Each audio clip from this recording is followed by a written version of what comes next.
Bonjour à tous, merci de nous préférer chez vous pour ce numéro de décryptage. Vous êtes sur New World Info. On va parler du Burkina Faso. Confusion autour du départ présumé des troupes françaises. Le Burkina Faso a demandé le départ des troupes françaises de son sol d'ici un mois selon une lettre des autorités de Ouagadougou. Dans ce courrier du ministère des Affaires étrangères burkinabé adressé aux autorités françaises et daté de mercredi, Ouagadougou dénonce et met fin dans une entièreté à l'accord du 17 décembre 2018 relatif au statut des forces armées françaises intervenant dans le pays. La source diplomatique burkinabé n'était pas en mesure de confirmer dimanche si Paris avait accusé réception de ce courrier. Bonjour à vous, Mamadou Diouf, vous allez bien? Bonjour Michel. Alors, avant de vous donner la parole, on va écouter le président français Emmanuel Macron qui appelle son homologue burkinabé à éclaircir sa situation. Je vais être clair, j'attends que le président de transition Traoré puisse s'exprimer. Que j'ai compris que les messages qui étaient sortis à ce stade relevaient d'une grande confusion, celui-ci étant en déplacement hors de la capitale. Donc je pense qu'il faut garder beaucoup de prudence et veiller à ce qui est une spécialité de certains dans la région qui peuvent avoir partie liée au demeurant avec ce que nous vivons en Ukraine, à savoir nos amis russes, ne fassent pas de manipulation. Donc nous attendons des clarifications de la part de M. Traoré sur ce sujet. Alors, on va s'intéresser aux propos du président Emmanuel Macron avant d'analyser ce qui arrive actuellement au Burkina Faso. Il parle de spécialité de certains dans la sous-région. Sans doute, c'est le Mali. Ben, ce n'est pas le Mali nécessairement, c'est plutôt la Russie, parce que faut regarder ce qui est arrivé à la France en Centrafrique avec la Russie. Il faut regarder ce qui est arrivé à la France au Mali avec la Russie. Est-ce que ce n'est pas ce qui va arriver à la France au Burkina? Rappelez-vous, il y a quelque temps, il y a eu des problèmes parce que certains avaient même dit que, parmi lesquels le président ghanéen d'ailleurs, que Wagner était déjà présent au nord du Burkina. Vous vous rappelez de ces déclarations? Bien sûr, c'était aux États-Unis. Tout à fait. Du sommet Afrique-USA. Et actuellement, l'attitude d'un certain nombre de puissances occidentales, c'est de ne pas partager le même pays avec Wagner. Vous avez vu ce qui s'est passé en Centrafrique, vous avez vu au Mali, ce n'est pas la France seulement qui est partie, il y a d'autres pays également qui ont préféré retirer leur contingent. Et ça fait que dans ce problème, on a vu les populations manifester pour demander effectivement le départ des forces françaises, mais dans les mêmes populations, dans les mêmes manifestations plutôt, les populations demandaient l'intervention des Russes. Est-ce qu'effectivement, quand il parle... Bon, mais il y a une chose intéressante dans ce qu'il dit. Il ne dit pas nos ennemis, il ne dit pas nos adversaires, il dit nos amis, les Russes, alors que tout le monde sait qu'ils sont en véritable situation de confrontation indirecte en Centrafrique, au Mali, en Ukraine. Mais vous voyez comment, en tant qu'homme d'État, il prend les choses. Parce que quel que soit Alpha, les relations entre la France et la Russie vont reprendre. C'est ça le monde. Il y aura des conflits, mais après, il faut que le conflit prenne fin et qu'on retourne. Et c'est ce que vous demandez souvent au régime militaire en Afrique. Mais tout à fait. C'est qu'un conflit n'est pas fait pour continuer. C'est un accident. Mais quand on va sortir du conflit, si tu avais fait des déclarations que toi-même tu auras du mal à regarder à nouveau, surtout actuellement avec les réseaux sociaux et tout, VAR est là non pas pour les matchs de football seulement, mais pour tout ce qu'une personne peut déclarer. Mais demain, on te remet en face de tes propres déclarations que tu avais fait de façon conjoncturelle en oubliant qu'il y avait ce jour, il y avait demain, il y avait après-demain. Mais quand il parle, vous voyez quelqu'un qui est en opposition avec la Russie, mais qui sait que la Russie est un pays qui compte. C'est un pays qui risque de continuer également à compter tout en marquant son désaccord, mais il garde un espace qu'il aménage pour pouvoir demain ne pas perdre toutes ses relations avec la Russie. Et parfois, nous, on fait la loi du tout ou rien. D'un point de vue diplomatique, ça n'a aucun sens. Quand on veut se projeter dans le futur également, on n'ira pas loin avec la loi du tout ou rien. Il parle également de manipulation à tous les niveaux. Ben, vous savez, actuellement, dans les réseaux sociaux, les Russes sont en train de détruire bien des choses sur la base du faux. Ça, tous les spécialistes sur les infox, comme on les appelle, ces informations fausses qu'on fait circuler, les Russes sont des professionnels en la matière. Et nous, les Africains, je m'excuse de le dire, on est très petits devant eux. Rappelez-vous ce qu'ils ont fait par rapport aux élections en France, ce qu'ils ont fait par rapport aux élections aux États-Unis, au point que ces pays, même, on se pose des questions, on essaie d'étudier pour savoir jusqu'où leur intervention a pu avoir un impact sur le résultat des élections. Est-ce que nous, on peut faire face à cela sur le plan informatique avec toute la maîtrise qu'ils ont de ces outils? Et puis bon, c'est un ancien espace communiste. Dans l'espace communiste, mais là, griller quelqu'un, parce que c'est comme ça, c'est l'expression qu'on utilisait, il y a quelqu'un qui est là, qui dérange, il faut le griller, il faut trouver de quoi dire pour que tout le monde lui tourne le dos. Ils savent très bien le faire et ils le font depuis des générations. Ce n'est pas une nouvelle méthode chez eux. Ensuite, on remarque que la décision n'est pas encore officielle. Bon, il y a cette curiosité quand même. Quand le président Macron dit qu'il attend des explications, il faut qu'on voit, il a dit explications. Parce qu'entre je ne suis pas informé et je veux des explications, il y a deux choses qui sont différentes. Ouais. On peut être informé que bon, le Burkina a décidé de mettre fin à ce contrat, mais le Burkina n'a pas donné les éléments d'explication. En ce moment, il est informé. Et quand on regarde ce qui est ressorti, c'est d'abord l'AIB, l'agence de presse. Ouais. Non, l'agence du Burkina. C'est l'agence du Burkina d'abord qui a sorti l'information en premier, c'est-à-dire l'agence officielle d'information d'État. Parce que c'est une agence publique. Ce n'est pas une agence privée qui a sorti l'information. Bon, d'habitude, nos États, quand nos États ne veulent pas qu'une information sorte, l'information ne passe pas par les médias publics. Et c'est ça qui a fait que tout le monde s'est dit, mais attendez, ça doit être du vrai, parce que d'habitude, c'est d'ailleurs même pas dans le pays, c'est de l'extérieur que ces informations nous viennent. On les subit. Mais que l'information vienne du Burkina, que ça vienne de l'agence officielle, qui est une agence publique du Burkina, l'AIB, tout le monde s'est dit, il y a quelque chose. Quoi exactement, on ne savait pas. Les gens ont commencé à fouiller, aller voir un certain nombre de personnes. On a obtenu par l'agence France Presse cette confirmation faite par un diplomate qui reconnaît que la lettre a été envoyée d'ailleurs depuis mercredi. Donc, quand l'information sortait, la lettre était déjà partie.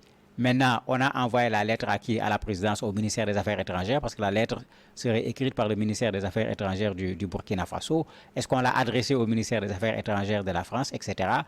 Voilà un peu la situation. Maintenant, quand il demande des explications, certainement, il faut se rappeler à ce qu'il avait dit à Pau. Si nous sommes chez vous, c'est parce que vous l'avez demandé, on a signé avec vous des accords. Maintenant, attendons, parce qu'il faut reconnaître que pour le moment, publiquement, le Burkina n'a pas donné d'explication. Il faut juste se rappeler un indice. Quand le président du Burkina Faso était allé à l'université, un des étudiants lui avait posé la question sur la présence des forces françaises au Burkina. Dans la réponse, il avait été très discret en disant dans les jours à venir, il y aura des décisions. Est-ce que ça, c'est une des décisions? C'est presque à la veille, hein, parce que c'est sur 48 heures, hein, pratiquement. Est-ce que c'était une des décisions, ce qui veut dire que ce n'est pas quelque chose qu'on a pris de but en blanc, c'est quelque chose qui a été préparé. Maintenant, quand le président Macron parle d'explication, est-ce qu'il y a eu erreur dans la forme? Parce que c'est une convention qui a été signée en bonne et due forme entre la France et le Burkina. On peut remettre en cause cette convention. Quand on signe une convention, dans la convention, on prévoit des clauses qui peuvent permettre de rompre la convention et la procédure également pour rompre la convention. Peut-être c'est de ça qu'il est en train de parler, parce que c'est clair que le président Blaise Compaoré avait accepté la présence des forces sabre whisky, puisque c'est comme ça qu'on l'appelait dans le jargon militaire français, whisky comme W, W comme Ouagadougou. Donc c'était ça le nom, parce que le président Blaise Compaoré avait accepté, tout en disant aux gens, il faut qu'on le fasse de la façon la plus discrète. Parce qu'au Burkina, après Maurice Yameogo, après Sankara, qui ont toujours posé ce problème de présence des forces étrangères sur le sol du Burkina, les Burkinabés n'ont jamais été favorables à la présence de forces étrangères sur leur sol, surtout pas de la France, et surtout pas de la France dans le contexte actuel où le terrorisme est là, et malgré l'intervention de la France, on n'a pas pu avoir une solution. Il y a encore d'autres indices, Mamadou Diouf. On a appris la libération des 66 femmes qui étaient enlevées à Armida. On a parlé également de cela. Et le ministre porte-parole du gouvernement burkinabé a dit que son pays a été aidé par le Mali. Tout à fait. Ce n'est pas la première fois. Actuellement, tout le monde a vu dans la coopération entre le Mali et la Russie. Je ne parle pas de Wagner, parce qu'il faut faire la part des choses. Entre le Mali et la Russie, on a toujours dit, le président nigérien l'a dit plusieurs fois, une de nos faiblesses devant les groupes armés terroristes, c'est le fait qu'en matière de flotte sur le plan aérien, on n'avait pas grand-chose. On n'avait pas grand-chose. Même nos avions qui existaient de guerre de je ne sais plus quelle époque n'étaient pas adaptés par rapport à ce type de conflit. Le Mali est en train de faire en sorte que son armée puisse avoir les éléments qu'il faut qu'il puisse s'adapter à cette situation. Et c'est la raison pour laquelle, effectivement, le Burkina a fait appel au Mali. Et ce n'est pas une surprise parce qu'il y a deux régimes militaires qui se retrouvent un peu en face de la communauté internationale, même si la situation n'est pas la même dans les deux pays. Ça crée de façon presque automatique un rapprochement entre les deux régimes. Et quand vous regardez, il y a le même souci de souveraineté dans les deux pays actuellement, au niveau des régimes tout comme au niveau des populations. Il y a une proximité qui n'est pas seulement géographique ici, mais il y a une proximité également dans la façon dont les gens veulent résoudre cette question du terrorisme au niveau du Sahel. Alors, est-ce que vous attendez la réaction d'Ibrahim Traoré par rapport à la sortie du chef de l'exécutif français Emmanuel Macron? Réaction, je ne suis pas sûr qu'il va prendre les médias pour parler et je ne le lui conseillerais également pas. Quand ces accords étaient signés, on n'en a parlé dans aucun média. Ces accords ont été cachés, puisque c'est ce que Blaise Compaoré avait demandé. Ce sont les journalistes burkinabés. À l'époque et à un certain moment, on sentit cette présence française. Et quand on a senti la présence française, ce qui avait été dit à l'époque aux gens, ce sont des instructeurs. C'est quelques dizaines de personnes, alors qu'il y avait au moins une centaine de personnes. Quand j'ai dit instructeur, pensez à instructeur russe au Mali, pensez également à instructeur russe en République centrafricaine. C'est des mots qu'on a l'habitude d'entendre où les gens ne veulent pas dire clairement ce qui se fait. Alors que ce qui est normal, le Burkina en tant que pays peut signer des accords avec la France. Mais si le président de la République signe des accords avec la France, ces accords doivent être ratifiés au niveau du Parlement. Puisque c'est cette ratification qui leur donne une certaine force. Mais cela n'a jamais été ratifié au niveau du Burkina. Et à l'époque, je me rappelle, le MBDHP, le mouvement burkinabé des droits de l'homme avec Maître Ali Ouedraogo, avait tapé du poing sur la table pour dire non, on ne peut pas aller signer des accords, on ne connaît pas le contenu des accords parce que ce qu'on signe, on le signe au nom des Burkinabés. Et ceux qui s'occupent de ces questions au nom des Burkinabés, c'est bien l'Assemblée au niveau du Burkina Faso. Mais ce n'est pas le Burkina seulement qui le fait. Rappelez-vous la présence des militaires maliens, des militaires américains au Niger. Les États-Unis n'ont pas informé. C'est quand il y a eu un attentat où les Américains sont morts que les États-Unis ont été obligés d'expliquer même à l'opinion publique américaine qu'il y a des Américains au Niger. Donc, ce n'est pas une surprise qu'il y ait, pour des raisons stratégiques, des militaires qui s'installent quelque part discrètement ou secrètement, puisque c'est les deux versions qui existent en fonction des pays. Donc, à mon avis, il n'a pas à intervenir de façon publique. Si dans la procédure, il y a des choses qui ont été ratées, je crois qu'il faut tout simplement remettre de l'ordre dans la forme. Sur le principe, moi, je trouve que c'est une bonne chose. Si l'armée burkinabé est en mesure de défendre le territoire burkinabé, mais c'est tout un honneur pour le Burkina. Et il ne faudrait pas que ça s'arrête au Burkina. Il faut que dans tous nos pays, qu'on cesse de penser que c'est d'autres qui vont venir se battre à notre place quand notre pays est menacé. Ça n'a pas de sens. Ça avait un sens quand ces autres étaient là pour protéger le président de la République. Ouais. Et Blaise en a profité. Puisque avec l'insurrection, si ce n'est pas les Français qui l'ont exfiltré, Blaise Compaoré ne serait pas en Côte d'Ivoire aujourd'hui. Mais sa relation avec la France, la présence des forces militaires, servait également à ça, à nos chefs d'État, à leur propre protection en cas de situation difficile. Et on l'a vu avec Blaise Compaoré, il a été exfiltré du Burkina par les forces françaises. Alors, on a vu le président français Emmanuel Macron qui a répondu. On a vu le cadre également. C'est en présence du chancelier allemand. Alors, si cette décision est prise, quand on voit aujourd'hui l'euphorie autour du couple franco-allemand, est-ce que le Burkina Faso serait face également à l'Allemagne, par exemple, et à d'autres partenaires de la France?